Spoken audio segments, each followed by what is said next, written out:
ان زي ما احنا قلنا في السلوك القهري او في الطبع محتاج ان انا اتبناه واجاهد نفسي فيه واستمر عليه، عشان لو قلنا مثال هنا نقول ايه؟ الطبع بيغلب التطبع.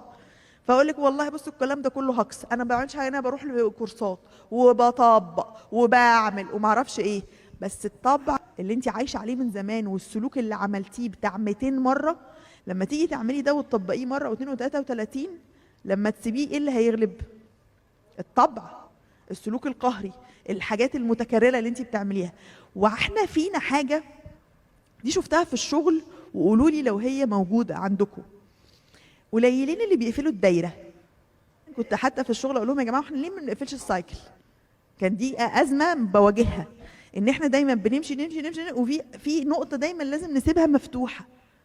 فدايما ما بنقفلش السايكل، يعني تحضري كورس ما تطبقيش، تغيبي محاضره ما تتفرجيش على اللي فاتك، تعملي ما اعرفش ايه ما تعملي، في دايما في حته سايباها بتسرسب منها المعلومات او بيتسرسب منها الاستفاده. فان انا اقفش حاجه دلوقتي انا عارفه ان انا بعملها واقفش السلوك ده وامارس السلوك الهيلثي البديل، وافضل اكرر فيه اكرر فيه اكرر فيه. فاكرين النيورو بلاستيسيتي اللي هي افضل اكرر فيه لما يبقى عندي نيورال باث واي بالسلوك الجديد.